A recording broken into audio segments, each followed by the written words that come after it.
Wow. 2 years at $12.5 million a season. That is 0% raise on what Connor McDavid is currently making. To talk about this, here's Ryan Rishaug. Ryan, are you as shocked as the rest of us are at the fact that Connor McDavid has re-signed for 0 raise? Yeah, Gino, I mean, that's pretty jaw-dropping news. I think that we had begun to report in recent days and weeks that this number was going to be maybe surprisingly low, that this wasn't going to be a market-pushing number, 17, 18, 19 million, although McDavid could have easily commanded that much. But for him to come in at 2 years and $12.5 million, I have to say is stunning. But what it is, Gino, is it's a firm message from Connor McDavid that he meant what he said. You know, McDavid has said all along that winning is his number one priority, that this is not about money. And by doing this deal, he backs that up. Imagine how his teammates are feeling when they see their captain take a deal like that and understand how committed he is to trying to win a Stanley Cup as a member of the Edmonton Oilers. Imagine how much that's going to ignite that group. So, yeah, Gino, I have to say when 12.5 was the number, my jaw hit the desk. But it tracks, and it tracks in a way that if you go back to everything McDavid has said, this tracks. And it's him not just following through on his word, but him putting a bunch of exclamation points next to what he has been saying all along. This is not about money. Connor McDavid wants to win. He wants to win in Edmonton. Short term is what he was willing to commit to, but boy, oh boy, is it ever some significant commitment when you consider the money this player could command. It's crazy, Ryan, because ordinarily when a deal comes together, especially of this magnitude of Connor McDavid, the best player in the game, we say, how did the negotiations go? How did they come to this number? Clearly, we get the picture that Connor McDavid wrote 12.5 on a piece of paper, 2-year extension, slid it forward, and Bowman said, okay, you're in. Like, whatever you want. He could have asked for way more, especially on the heels of the deal that Kaprizov just signed that's going to make him the highest paid player in NHL history. How do you think we came to this term and this number? Yeah, so listen, Judd Moldaver, his agent, I think, has done a pretty good job here in that in one of the most pressure-packed scenarios, Connor McDavid needing an extension, I think Judd did a pretty good job of just figuring out a way to take the pressure off of Connor McDavid, right? Like, if you don't have an answer, it's okay. You don't have to have an answer in July. You don't have to have an answer in August. And the path, if you think about it, was kind of cleared for McDavid to take his time.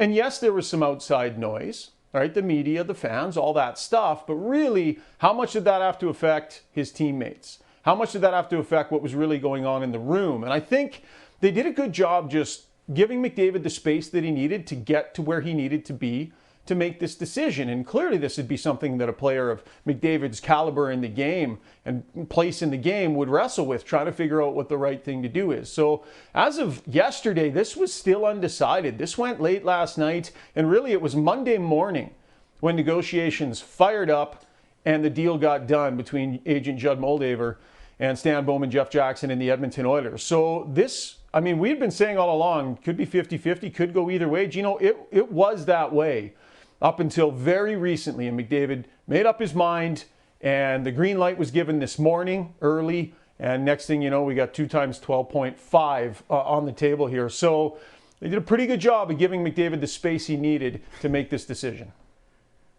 All right, now let's look ahead. We've always heard the phrase, we can't mortgage the future to try to win now. That is completely out of the Oilers' vocabulary right now. They have to win now. They have this year and 2 more to win, or they potentially lose McDavid and it's all over. Any chance they had of hanging on to him is done. How much pressure and how short a leash does Stan Bowman and his team now have in terms of building a winner immediately?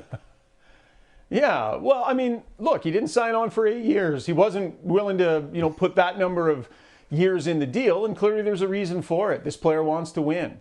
And so I think the 2 years is a long enough window that McDavid can take a look-see at what this is going to look like beyond this season. I think there is some concern about what this team is going to look like past this year. They're a really good team this year.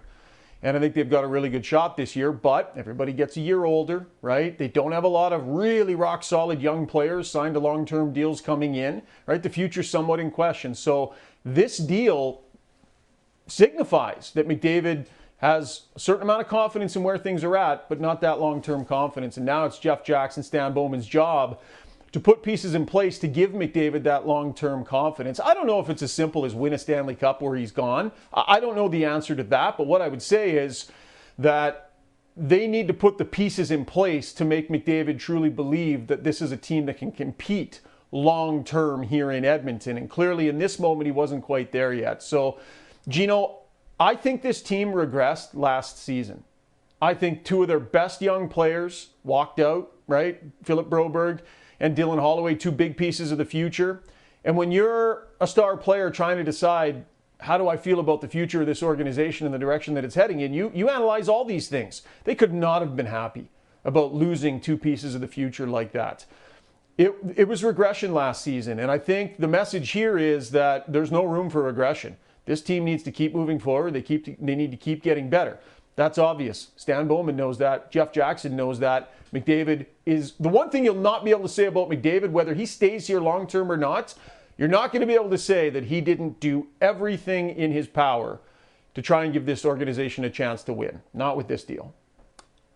All right, let's talk about who's happy and maybe who's not. McDavid's happy. He got what he wanted. He wants a chance to win. Oiler fans could not be more thrilled. Look, McDavid put his money where his mouth is. Now we got a real chance to win. I get that. But what about the other players and player agents around the league? The best player in the entire NHL is not going to be the highest paid player. He's not even the highest paid player on his team. How do you think this plays out amongst the Players Association? Yeah, well, I'm not going to put words in anybody's mouth, but I think it's probably fair to say, Gino, there are lots of people out there who believe that the best player in any sport, needs to set the bar and set the standard, right? And you can have lots of discussions about that. And I would imagine Connor McDavid is not oblivious to that. But at the end of the day, I think it's about, I think it becomes about, for you, what the right thing to do is. And I think that if McDavid would have done a deal at like 15, 15.5, 16, that's kind of getting in and around, well, is that now the new bar for players of that? Is that the new bar on a short-term deal? You could have, Kaprizov was 17 million, but he was 8 years. Shorter-term deals are going to be less money. So at 15, 16, people would be like, oh, is that setting some sort of short-term bar? At 12.5, everybody knows exactly what happened here. This does not set any bars. This does not set any sort of, no one else is going to go, yeah, well, McDavid only took 12.5. Like, everybody knows what happened here. And that's a decision that Connor has made.